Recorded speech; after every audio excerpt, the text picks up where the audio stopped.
Thank you very much for being here. If you'd like to take a seat, we've got a couch each. Oh no, we can. Perfect, fantastic.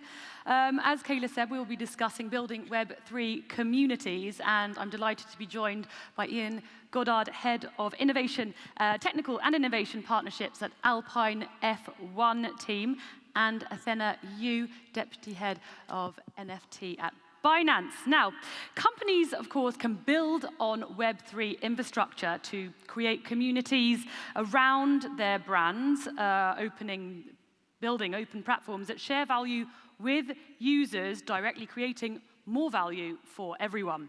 With Web3, users typically own whatever content they've created, as well as, of course, the digital tokens or NFTs that they've purchased. The tools are changing, the rules are changing, technology is changing, and now communities are changing, all thanks to Web3. But how can Web3 create new communities? How can they reinforce or strengthen pre-existing ones, from sports teams to celebrities to festivals even? Well, we're going to talk about that in just a second. And as I said, I'm delighted to have some fantastic guests with us today. So my first question to both of you is, how would you define Web3 in your respective fields? Yeah, thank you so much for this question. So maybe let me take it first. So I think there are a lot of different terms around like Web2, Web3, like metaverse, NFT, etc. I think try to understand it. Let's go back to the fundamental part, like internet, blockchain, and then Web2 and Web3. So I would think about it like this. So I think internet, we're now using internet everywhere. So I think internet just represents a transfer of information where you actually do not really rely on a physical newspaper to know what is going on today. You just rely on the internet to give you all the information. So people can have all this free transfer of information on the internet. But I think what really makes blockchain really disruptive to the world is actually it introduced a new way of the free transfer of value instead of just the transfer of info. So I think that is the fundamental, like the revolution that blockchain technology can really bring, which is the fundamental of what we call Web3. So I think everything, if you let me to do a very big summary about Web3, I think Web3 is all about ownership, privacy, and control.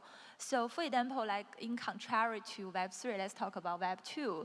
So Web2 actually is really based on like the very user-censored and based technology, which is based on the centralized data and a centralized platform. You don't actually own any kind of asset or info on any kind of internet. For example, like we're using the social media platform or other kind of a Web2 platform. So when the platform really crash and down, so basically everything it just disappear. You don't own any of them. But in the Web3 enabled website or platform or the app that we are using, so basically you control everything. You are the owner of the info, data, and everything that on that platform. And for example, NFT is a very important building block in the Web3 community. And also Web3 community bring a very good way where every single individuals, every single participant can really get an interactive experience from the people they are talking with. In Web2 enabled platform, basically you can just interact with other people in just one way. But in the Web3 community, actually there are more engaged interactions with your community and even your idol that you are following, which is never possible in the Web2 community, and give you more power to voice out. I think that is the fundamental beauty of Web3 and how I see the differences between these two communities. But I think Ian may be sharing more idea and experiences from like how you see, because my angle is really from blockchain and crypto native, but maybe I think the people from the mainstream and the sports and other like the industry can share more idea about how you see that differently. Yeah, thank you. I mean, for us, I think it's obviously Formula One is a huge global spectacle, but how do we make that more immersive for the fans? And I think that's really the big question, what we're starting to answer with Web3. how do we take that kind of, at the moment, the big tech companies control the social media, very engaging, very good ways to deliver content, but I think Web3 is just this question, how could we do it differently? What new ways we can discover to do things? People talk about the NFTs, the metaverse, fan tokens, we'll talk about those in a little more detail, but I think they're kind of the headlines that actually allow us to be really creative and do things differently.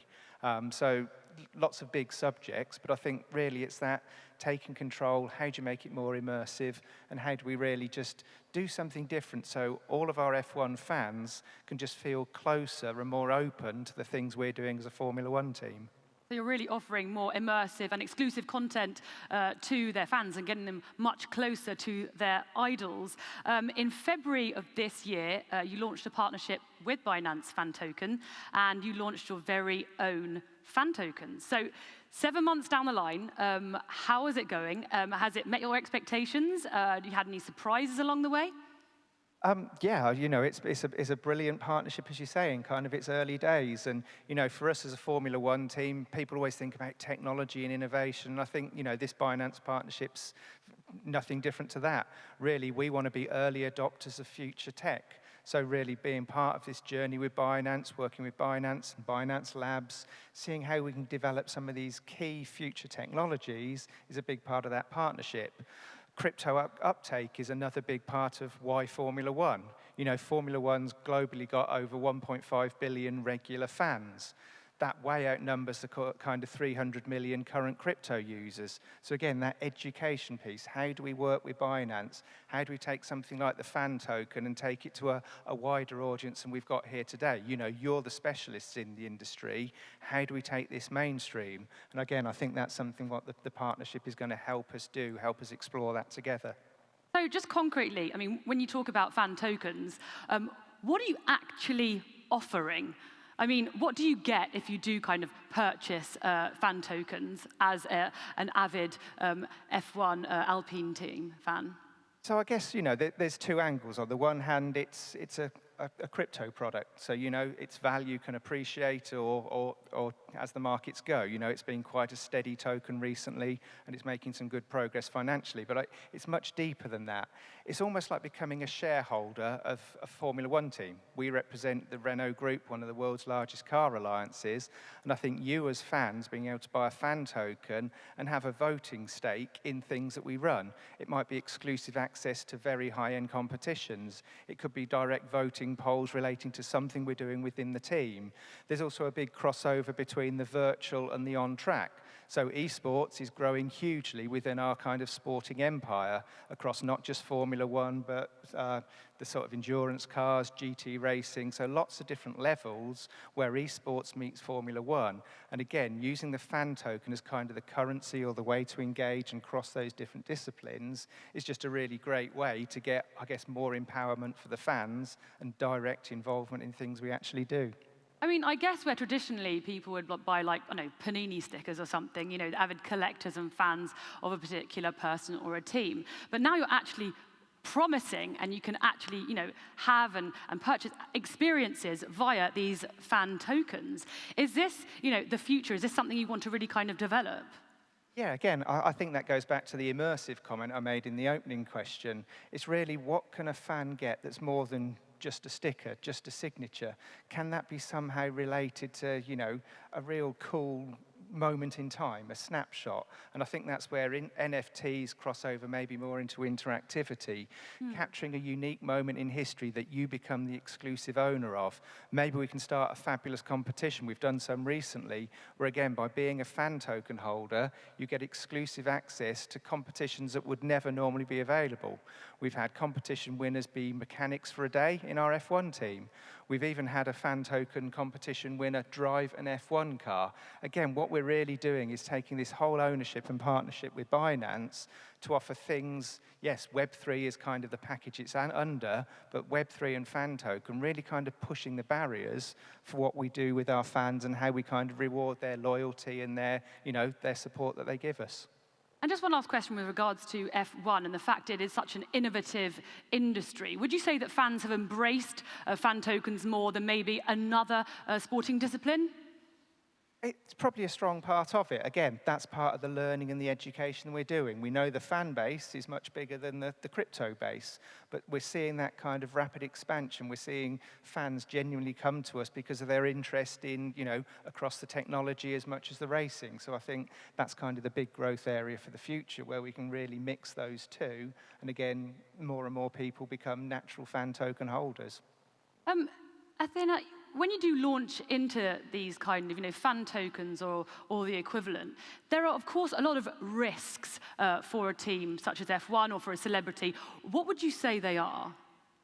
I should say there are a lot of challenges in a way, so it's not as promising as most of people think about. Of course, I think the future is very promising and very bright, but during the way of adoption, I should also say that the whole purpose of why Binance or other big giants are launching NFT platform or launching the fan token is really about to push the mass adoption. As you said, the fan base of F1 or of other sports clubs or other big celebrities is bigger than the crypto space.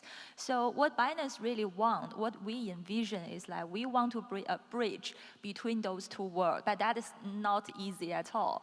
I should say there are several layers of challenges and risk. For example, the accessibility, like people will feel like very difficult to get access to this new world because they don't really know that where they should go. And also I think the wallet system, the DeFi system, and all the NFT, how to buy it and how to sell it is extremely difficult for a lot of newbies to understand.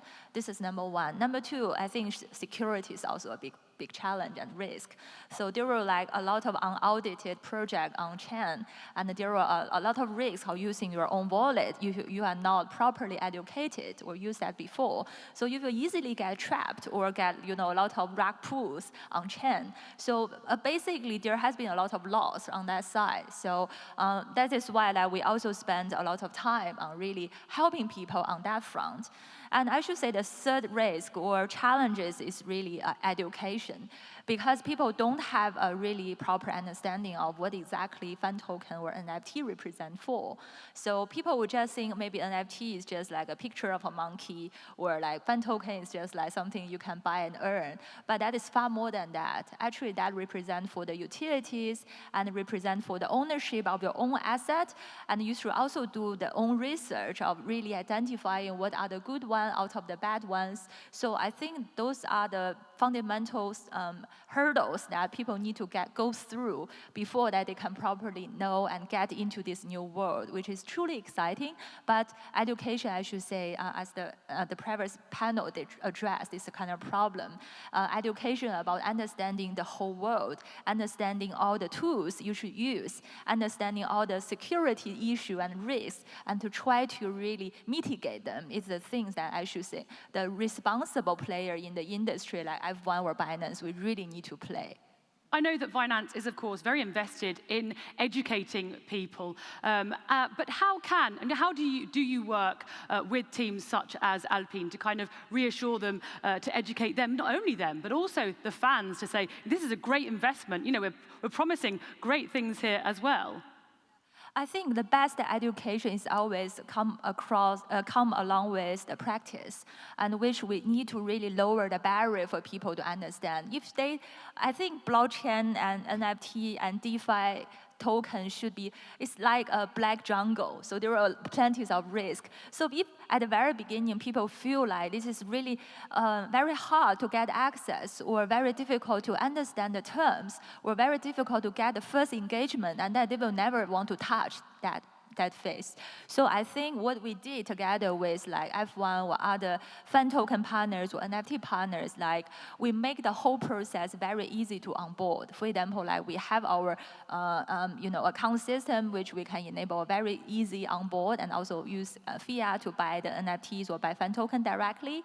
And also we have a very fun and rewarding mechanism, for example, mystery box, where people can easily, very understandable by the normal people, And also, I think the most important thing is the utility. So for the majority of the people, they should be understanding what exactly the utility behind the NFT or token they hold. For example, like what Ian has been saying is about your exclusive right that you can hold on meeting some of the idol or meeting some exclusive experiences with the F1 team that you can never experience before. So those kind of utility really can build the true value of the NFT and token you are buying, so that be understandable to lower the risk of people getting involved in an investment project. So I think those are the things I should say should be very important before that what we are doing. So for example, we're also doing ticketing together with one of the partner that we're, because ticketing is a very easily understandable business model in the 99% of the world, of the people in the world, they understand what ticket represent for. So they can basically use the ticketing in the form of NFT, which is immutable, and it should not be faked. And people can also use it as a commemorative ticket, NFTs afterwards, so they can remember those special moments they've been to the F1 match or other experiences. So those are the things that people can understand, so that they can gradually be, educated and be converted to the world in a very natural way. One user case that does come to mind, coming off what you just said, is a Primavera Sound Festival, in which you were implicated in several kind of areas. What can you tell us about that and the outcome of that, and how are you intending to follow that up next year? So that is one of the very many other trials we had this year with truly try the utility. Because in order to say that, like, we are not using those kind of experiences or this kind of a partnership as an advertisement or sponsorship. So that is far more than just a sponsorship. Rather than that, we are using that as a tool of engagement with our fans and also the new user acquisition. So we also work with other celebrities, like The Weeknd in the US, and also like we also have signed Cristiano Ronaldo. Obviously, a lot of people know about that breaking news. So musical festival is that we use the ticket, NFT as a ticket for people to enter that musical festival. And more than the ordinary ticket that we offer, so the NFT ticket can really, because it's immutable on blockchain, you can forever store it in your wallet. And also you can enjoy a lot of exclusive backstage experiences with the idols. And also you can experience subsequent benefit from holding that NFTs. So that is actually a very successful trial we did. And because what we want to do is really to shape the new model in the NFT world, which I always stress about the utility, because currently if we look at the NFT space, I think it's really heavily speculation dominated rather than just utility or consumption dominated. So we want to make the whole world better by bringing the more self-sustainable model into that, so as the better creators or better IPs or the better brand, they can be like they can feel like this is a trustful space that they can come in. And I think NFT and the fan token could play a role as a accelerator of the to change the relations of the production and also to increase the efficiency. But fundamentally, utility is always the core, so that the musical festival and other celebrity-based NFT is the best trial and the best experiences that we have been doing in this year, bringing the people. I think on the festival, there are a lot of non-Binance users or non-crypto users start to know about NFT. Their NFT may be their first digital asset they hold in the whole blockchain world, which is a very, very good education tool for them as well. Absolutely. I think it's all about also employing the right approach to kind of convince people as well. Would you say that your community has changed since implementing a Web3 environment, Ian? And if so, how? I think for us, it's that, how can we do things differently? That, there's always the core motorsport fans, but I think like what we've been doing to promote the fan token, maybe for people who are just unfamiliar, they don't understand the whole digital wallet, how you become a customer. I think in those cases, we've been doing some token drops. Enter this competition, get your first token kind of on us with Binance's backing. It's a way to just make it more accessible. It's an incentivizer to actually go and set up that account, go through the verification process, but with no overhead. So it's not like you've got to heavily invest in crypto, it's kind of a soft entry. Our social media channels guide kind of the process, the competitions, the reasons why people want to do it. So what we're finding is that's kind of upping the engagement of F1 fans and helping our fans transfer into this kind of crypto Web3 based world. So it's just different things we can do to, again, transfer the work we're doing between us. How has and how can Web3 keep on positively disrupting industries like F1 that are followed by thousands of global fans, millions and millions of global fans even? I think, like we said at the start, it's kind of the early days. So very much to start with, let's do some sensibly priced NFTs. We've had the hype of the $1 million NFTs and that kind of thing. We've got to make something more accessible, but we want to do it with, quality, reasons that people would want to buy a limited edition interactive 3D art piece of F1 or something like that. So I think it's how we actually make it accessible, make different price points, make ownership a reality to just get more and more people on board. And it's really then the utility of the tokens. You own the tokens, what can I do next? So again, we're being very creative with kind of the next steps, the next projects, things that Binance and Alpine Formula One team can do together to really, I guess, reward those token holders and also incentivize maybe growth. There might be different entry points for different competitions based on how long you've been a holder, how much you hold, whether you also own NFTs. So again, just different ways that we can incentivize the whole ownership model and hopefully the return to the fans. Athena, how do you see the NFT model evolving, and what do you think will drive this change? Right now, if you look at, if you look at the data on chain or look at the current volume, obviously, I think we are not in a very, very bull market. So I think NFT now have the trading volume-wise is actually dropped. But I should say now is the best time for building. And I think now the people are seeking for the next level of the innovation. I should say right now, if you let me summarize what is the current challenge of NFT, is still I think the user who really understand and be playing the NFT game is still very limited compared with the cryptocurrency players. So I think overall the vision of us is by joining hand with the big brand is actually to make the whole pie bigger. So in order to make the whole pie bigger, the first one is always utility. I think currently if we look at NFT, there are several types of NFTs like gaming, sports, music, and entertainment, etc. But I think right now what really stands out is still the PFP, which is a profile picture model. And I think in the near future, we will see if I will see a promising trend on gamify-related NFT. We could still drive some trend and momentum. But I think the problem of gamify is really about the token economy need to be more self-sustainable and healthy.